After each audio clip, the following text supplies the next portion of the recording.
Praise the Lord, hallelujah. प्रभु यीशु मसीह में मेरे सब बहन भाइयों को जय मसीह की। आप सबका स्वागत है यहोवा शालोम टीवी यूट्यूब चैनल पर। आज हम परमेश्वर के पवित्र वचन को मेरी भविष्यवाणियों की पुस्तक में से पढ़ेंगे और हमारा ये विश्वास है कि इन पवित्र वचनों को सुनना आपके जीवन में एक बड़ी आशीष को लेकर आएगा। ये वचन परमेश्वर के दास प्रेरित अंको यूसुफ नरूला जी के द्वारा लिखे गए हैं। विश्वास के साथ इस पवित्र वचन को सुने और प्रार्थना को हमारे साथ करें। आज का वचन मसा। जैसा कि परमेश्वर के पवित्र वचन भजन संहिता 23 उसके 5 वचन में लिखा हुआ है, तू मेरे स्थाने वालों के सामने मेरे लिए मेज बिछाता है, तूने मेरे सिर पर तेल मला है, मेरा कटोरा उमड़ रहा है। मेरे प्रियो, का कभी आपने जानने की कोशिश की कि परमेश्वर अपना अभिषेक मुझे क्यों देना चाहता है? परमेश्वर का अभिषेक एक ही है, लेकिन उसके काम अलग अलग हैं। जब मेरी जिंदगी में निराशा थी, तब परमेश्वर का अभिषेक आया और मुझे निराशा से बाहर निकाल दिया, और जब बीमारी थी तब बीमारी से बाहर निकाल दिया।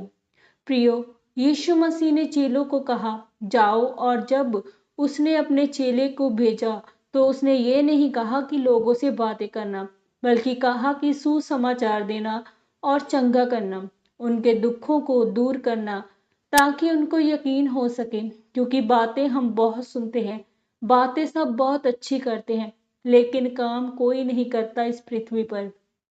मेरे प्रियो, यीशु मसीह ने अपने चेलों को भेजा कि मेरे नाम का प्रचार करो, तो उसने कहा मैं तुम्हें चिन्ह और चमत्कारों के साथ भेजूंगा और लोग यकीन करेंगे कि मैं परमेश्वर हूँ। यीशु मसीह ने भी कहा कि जब तक कोई चिन्ह चमत्कार न देख ले, कदापि विश्वास न करेंगे। वचन की सेवकाई प्रथम स्थान पर होनी चाहिए, लेकिन उसके साथ चंगाई और छुटकारा भी होना चाहिए, तब आपकी सेवकाई और चर्च पूरा है। मेरे प्रियो, जब आप भजन संहिता 23 अध्याय उसकी 5वीं आयत को पढ़ते हैं, तो लिखा है कि तू मेरे स्थाने वालों के सामने मेरे लिए मेज को बिछाता है, तूने मेरे सिर पर तेल मला है, मेरा कटोरा उमड़ रहा है। जब जब तेल की बात होती है, अभिषेक की बातें होती है, सबोपदेशक में प्रभु कहता है कि तेरे सिर पर तेल की घटी ना हो और तेरे वस्त्र उजले रहें।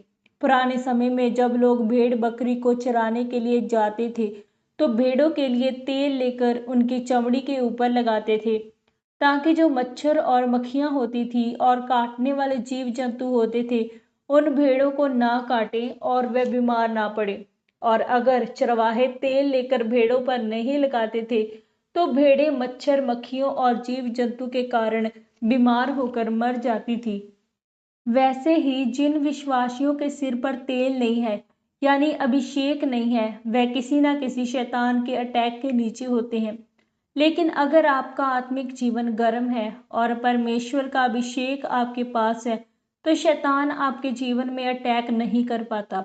शैतान दूर से आपको परेशान करने की कोशिश जरूर कर सकता है, अटैक करने की कोशिश कर सकता है, लेकिन आपके जीवन में बैठकर मन बनाकर काम नहीं कर पाता, क्योंकि गर्म जगह के ऊपर शैतान कभी भी बैठ नहीं सकता है, जैसे मक्खियां गर्म तवे पर नहीं बैठ सकती। मेरे प्रियो, अभिषेक का मतलब है असली यूनानी भाषा में क्रिस्मा।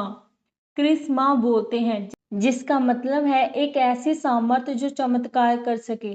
और ये शब्द यूनानी भाषा करियो से निकला और इसका मतलब है तेल के साथ एक विश्वासी को रगड़ देना, यानी किसी की शरीर पर तेल लगाना। जब आप एक आत्मिक संगति में रहते हैं, तो उसका असर आपके जीवन पर दिखाई देता है। जैसे कि यदि आप इत्र की दुकान पर काम करें, तो वह इत्र आपके ऊपर अपने आप आ जाता है जब आप लोगों को दिखाते हैं, और लोग कहते हैं कि आप में से खुशबू आ रही है, लेकिन आपने इत्र लगाया हुआ नहीं होता।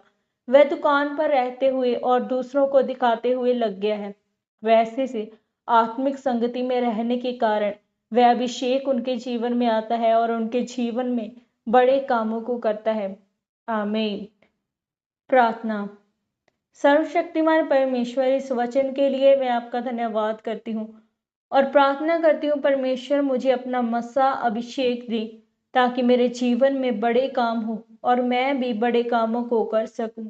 आप मुझे अनुग्रह दें। प्रभु यीशु मसीह के सामर्थी नाम में आमीन, आमीन और आमीन। आज के इस पवित्र वचन के पढ़े और सुने जाने के द्वारा परमेश्वर आप सबको बहुतायत से आशीषित करे। सबको जय मसीह की।